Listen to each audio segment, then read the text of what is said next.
Lost Creepy PSA. Starting off today's list is an interesting and creepy lost PSA that was eventually found pretty quickly after this post was made on the r/Lost Media subreddit by user FireRateDragonGirl. The post is titled Ultra Creepy Black and White Anti-Smoking Commercial from around 2002 to 2004, featuring children running and realistic wheezing noises. The post itself reads, quote, "So basically, the ad begins with children running, perhaps a race, on a playground. The atmosphere has already set the creepy tone of what you're in for, as the film is black and white, blurry, in slow motion, and there's a children's choir vocalizing in the background. A flute plays along. As the kids run, the footage becomes more blurry as one boy lags behind and begins to cough, wheeze, and gasp for air. The sound is not like actor-ish stock audio wheezing. I'm talking genuine, must have been taken from a research facility, high-pitched stridor from a real kid suffering from breathing problems, like asthma or whooping cough. It really makes you feel like you're suffocating along with him. Then the narrator comes in. His deadpan tone further sets the creepy tone and is hard to describe. Sarcastic, blaming, I don't remember everything he says, but he says something to the effect of, kind of hard to keep up with the other kids when you've been smoking. Eventually the commercial ends, but not before the screen goes dark and you hear one final, amplified, echoing, labored gasp for air from the kid. As much as I hate PSAs with everything in me, I'm drawn to them. This one in particular I never wanted to see again, but seeing as how nobody has uploaded it anywhere and no news outlet seems to have reported anything about it, I feel obligated to ask around here. It was extremely creepy and ran for far too long in my opinion. Yes, it did run during Cartoon Channel commercial breaks, especially Nickelodeon. 7-year-old me was very relieved when it finally stopped airing, for good. From here we get a comment from another user called Maxium Sag, asking about the origins of the PSA. Quote, "Hi OP, are you from Minnesota by any chance? This sounds like an ad from the 2001 to 2002 Secondhand Smoke Awareness Campaign. Keep Up television ad shows a group of boys, approximately age 10, running in slow motion across a park. One of the boys slowly loses energy, begins to breathe heavily and falls behind the other boys. A voiceover states, "It's hard to keep up with the other kids when you've been smoking all your life." While the statistic is presented on screen, children of parents who smoke can inhale the equivalent of 102 packs of cigarettes by age 5. If I find any trace online, I'll edit this comment, but looks like the video itself is lost for now. The OP responded to this by thanking them for clearing up that it was part of the Secondhand Smoke Awareness Campaign of the early 2000s, but clarified that it wasn't in black and white. It wouldn't be much longer until another user named JoePick1 would post a YouTube link containing various commercials featured on KAPP and ABC from February 21st, 2004, one of which was the ad in question, as stated by the OP.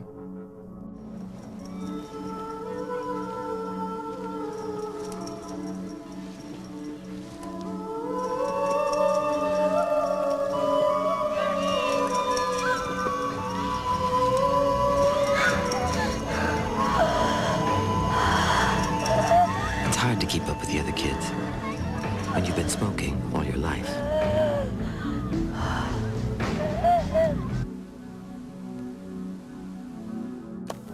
Asuba Bawana. Another r/Lost Media Reddit post, this one is titled, "Particularly Disturbing Asuba Bawana Video on YouTube." This YouTube search term is infamous for having extremely disturbing results. Known for showing gore and other disgusting material, it was mostly a big thing like 5 years ago. Gooseboost made an entire video diving deep into this search term and the various disturbing results that can come from it, be it on Google or even just here on YouTube. Basically, it's some sort of Buddhist phrase or practice which involves reminding oneself that beauty only ever fades into decay and rot as a way of expelling lust and sexual urges. Hence, I guessed, why there were playlists on YouTube of disturbing content, typically involving death in some way.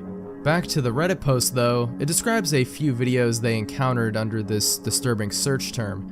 Quote, "On the 19th of August 2010, the user Susila Kodawaye uploaded a video titled Asuba Bawana 1. The video was around 5 minutes in length, and it featured an unsettling thumbnail from the get-go, an image of a woman's bloodied face in the bloating stage of decomposition. When you clicked on the video, you'd be met with an image of the Indian actress Aishwarya Rai Bachchan from the 1999 film Hum Dil Di Chuke Sanam, with a very relaxing Bollywood song, presumably from the aforementioned film's OST, accompanying it in the background.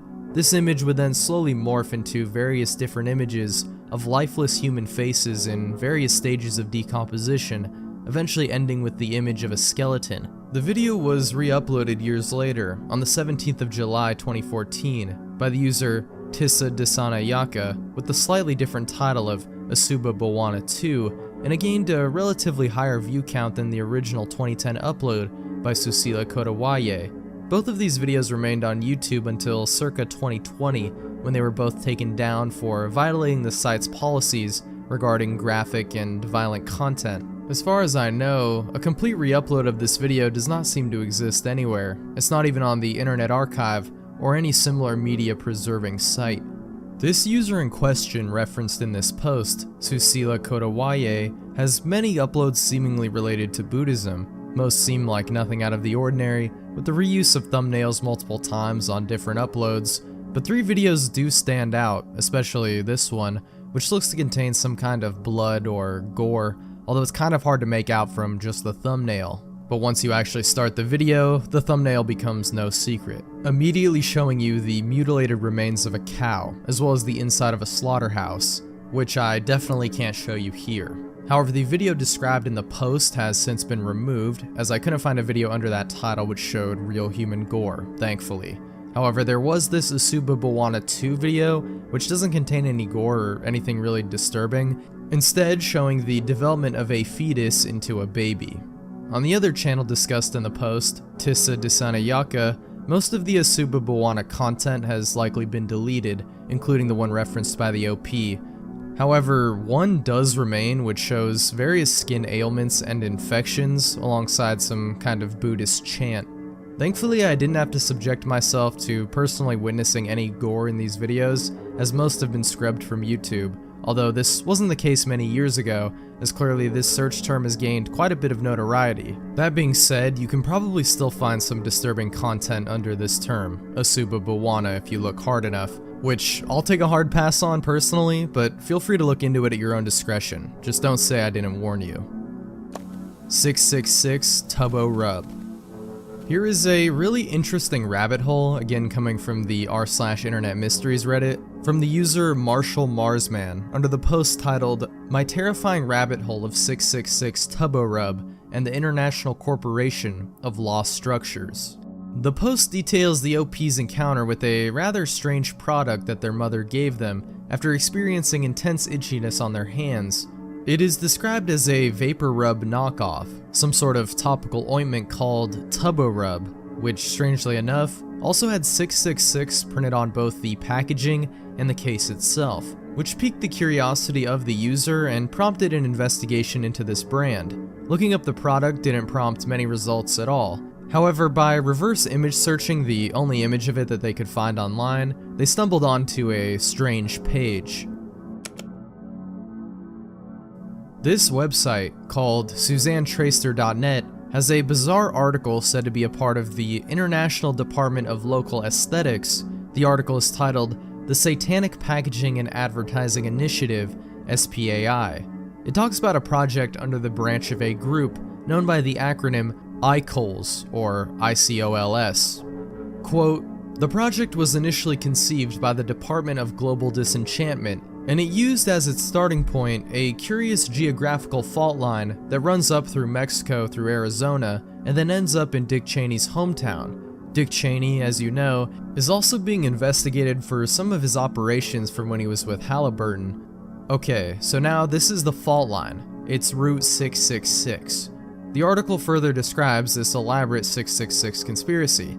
Quote, initially the Department of Global Disenchantment was going to try and expand the psychic geography, which is described by this route. It wanted to amplify the resonances and decided that the best way to do this was to provide conference facilities. So around about 1925 to 1930, ICOLS bought a chain of roadhouses that provided conference facilities to corporate America. Here's the 666 Motor Inn, which was one of the most popular meeting points for for the boards of corporate America.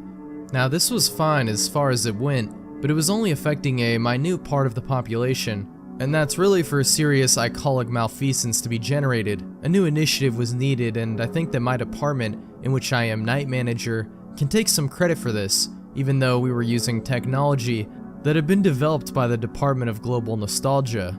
What we decided to do was to use disease as a vector, but not actually disease in the sense of crazies, but to use the cure of the disease as the vector, to try and disseminate the icolic malfeasance. And so we set up a small company not far out of Tucson, Arizona, that started producing cough linctuses. It actually started around about 1910. We actually reversed time slightly in order to do this, and we took out advertising campaigns in all these local papers. You'll also notice by approximate placing of advertising material you have underneath it, start your own business. And I can tell you that in fact, WorldCom was set up with this alone, and through advertising, we managed to place 666 as the preferred cold cure of the population running along Route 666. We named this initiative the SPAI, the Satanic Packaging and Advertising Initiative, and I do think that in many ways, it speaks for itself. It speaks about the functions of a lot of iCoals. I must say that at this point, the company was workshopped and further developed by the Department of Future Projections, and I would like to congratulate my colleagues on the excellent work that they did. Those at 666 managed to develop and penetrate the market to such an extent, we grabbed them young, as this advertising image indicates, that it survives from 1910 as the favored product, and there's nostalgia, which is informing the brand longevity, so this sort of brings it up to closer to the present day. And it is, I think, not just coincidence that Cheney was in the psychic area of this iCoals project, that Enron used the conference facilities that Merrick, or rather the financial planner for Merrick, his family in fact, comes from the area where in fact Tubber Rub 666 was launched, and that Xerox, which has just been forced to at least take 5 years profits results, had a significant branch presence in the Tubber Rub catchment area as well. Now, built upon the excess of the 666 experiment, iCoals has decided to diversify and also localize. We think that it's important that now that we have proven that we can profoundly corrupt corporate America, it may be time to bring the iCoals approaches closer to home. Now, first we thought about a shipping line, but somehow that seemed to be too slow and probably not making enough inroads. And then we thought that given our need to downscale slightly, to cut back, that local broadcasting might be the way to go. And about 3 or 4 years ago, we set up 666 ABC Canberra, the broadcasting station, and I think you can see the direct result of this iCoals project in our current government's refugee policies, and I think that this is something that iCoals can claim as another significant intervention of the 666 undertaking, and we're sort of proud of it.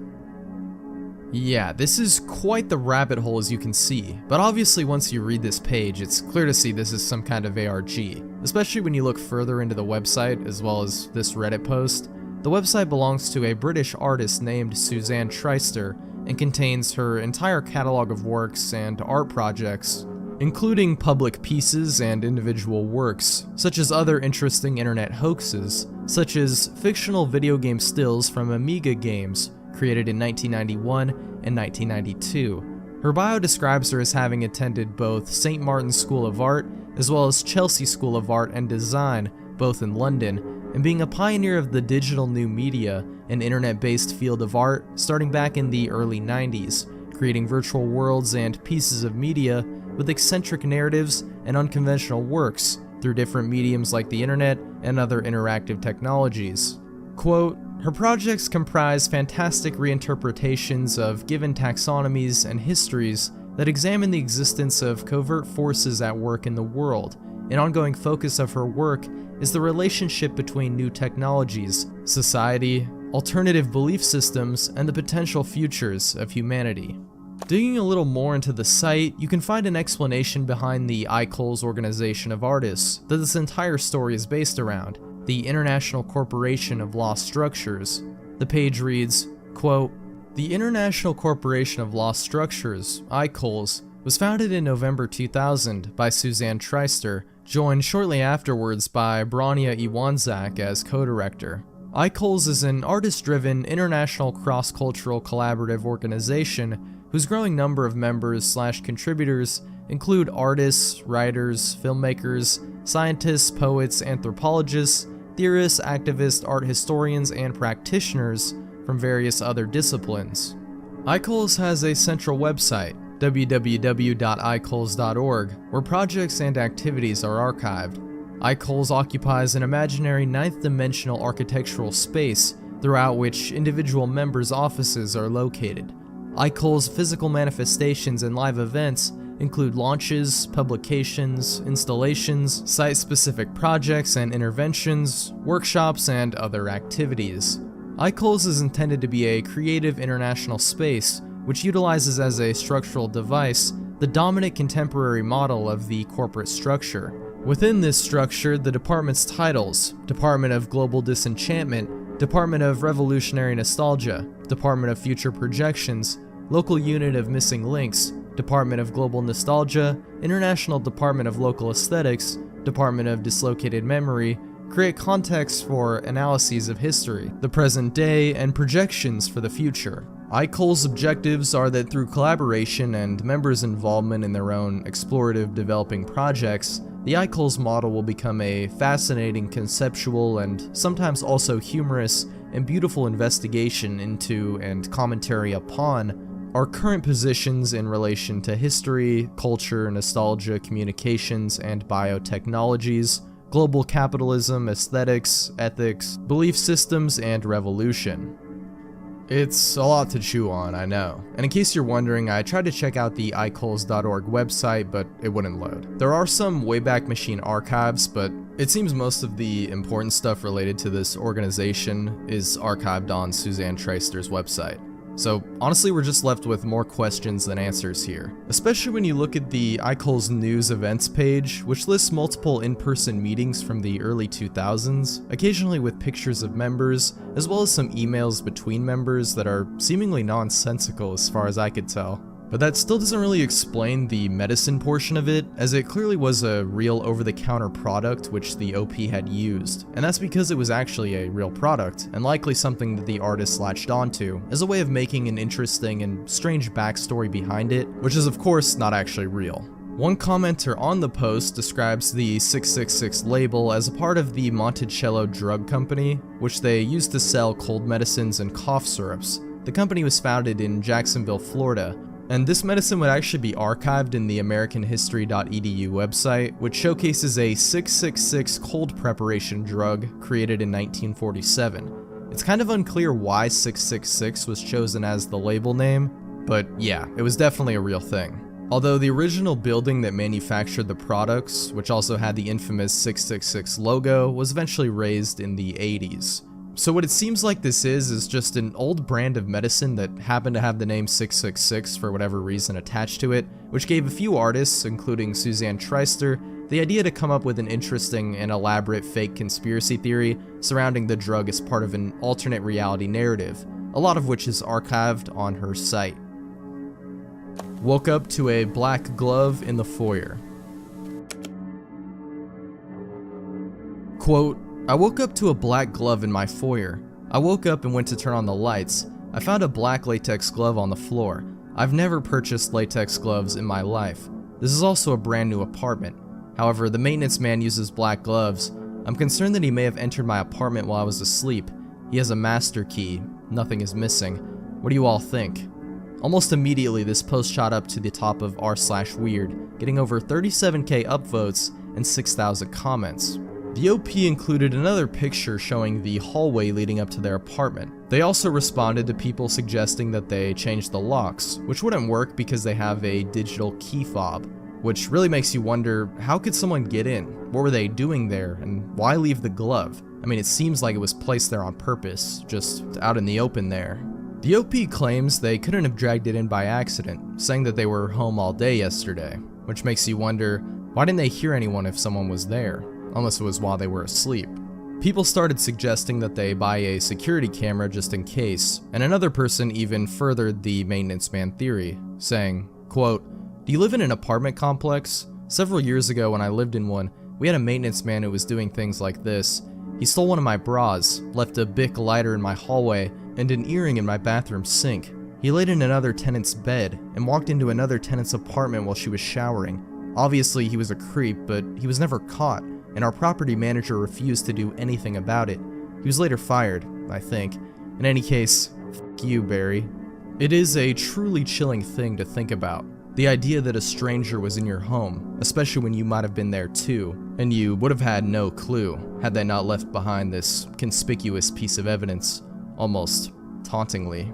It all seems a little too strange. I'm not saying this person is lying by any means, but we can't ignore the possibility of this being a hoax. It's basically either that or they almost got robbed, and maybe the person heard that they were home and left as quick as they could, leaving evidence behind, or some maintenance person came in unannounced doing God knows what and left behind their glove, which you would think they would remember not to do, especially if they were doing something criminal or illegal. Or there is also the possibility, as many have suggested, that it could have been simply dragged in by the OP, by being stuck on their shoe or a piece of fabric or jacket Velcro or something. Either way, however you view this case, it's a very interesting read. It seems there was no follow-up post from the user, and the last thing they commented about the mystery was a follow-up to another user that described their own harrowing encounter with a home invader. The OP writes, quote, "I'm sorry that happened to you. I'm in my mid-20s, and I think I'm ready for something small for my protection. Not sure how long that process takes, but I did purchase pepper spray. I got a camera and a window alarm thing. Others recommended a door bar and a rubber wedge thing, so I can use all that. I also bagged the glove, and I'm going tomorrow to at least file a police report. My apartment manager is off at 5 p.m, so I'll go down to the lobby tomorrow morning to make a report as well. I was gone all day for work. The bad thing is, if something happens, I have to run the length of my hallway to get to the stairs/elevators. Hospital Aliens Video. Here we have another Internet Mysteries post concerning an alleged disturbing video of a woman in a hospital with aliens. The user describes the unsolved mystery in their post. Quote, "Back when I was about 12 to 15, around 2015 to 2018, I was absolutely obsessed with those top 10 videos about paranormal topics. I watched these religiously for years, and most of the videos I don't even remember, or I've eventually rediscovered, but there's one clip that has really stuck out to me, even all these years later. The video was a CCTV recording of a hospital. I seem to recall it took place in China or Russia, may have been a live leak. The video was pretty low quality, but showed a door in this otherwise empty hospital hallway. Eventually a woman walks into frame, but she's accompanied by either one or two tall alien creatures. They were stretched out and lanky, looking somewhat feminine but not superhuman-like.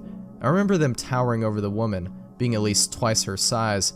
I can't remember what happened next, as it terrified younger me and I put the video down, so I didn't see the ending.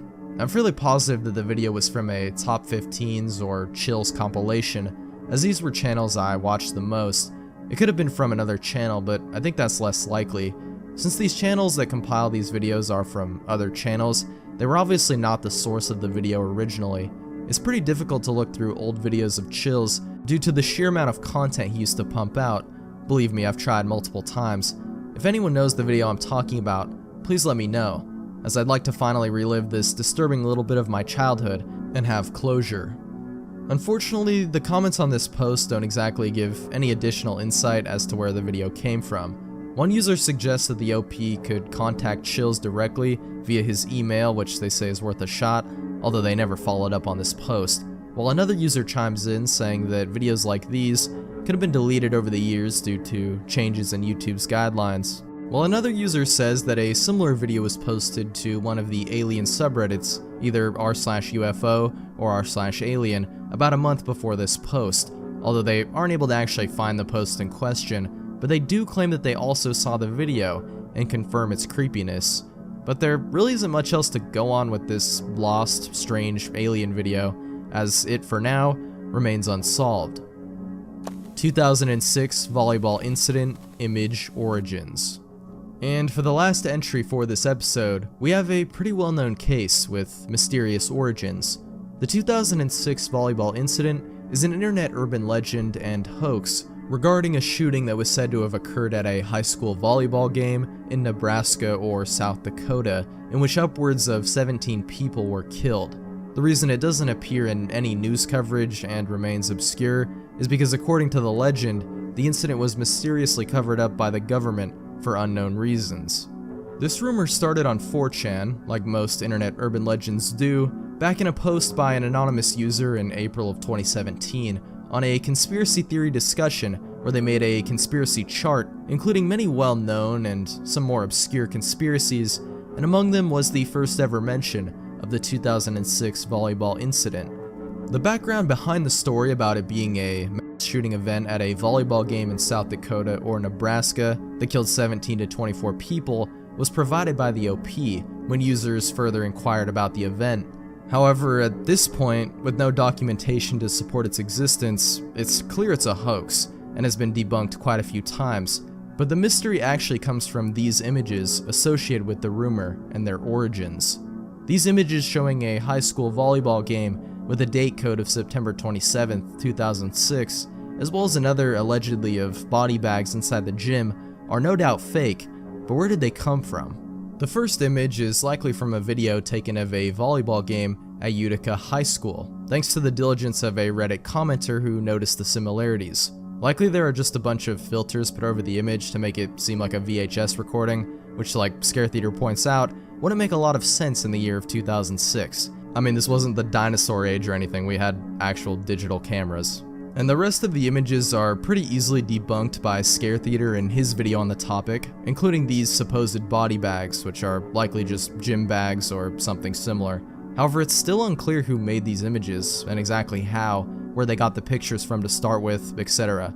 It's possible they're just screen caps from videos taken from volleyball games at Utica High School. However, the video linked by the commenter who pointed out the video or photo was taken at this high school shows the game from a fixed camera angle way above the floor, unlike the image that looks like it was taken on the court. As for the other images, these, to be honest, just look like 3D renders, not even real shots of the gym floor, or at least were edited in post with a lot of processing and filters put over it. And with this last picture, I'm not entirely sure. It just seems like people laying on the gym floor, but it's kind of hard to tell.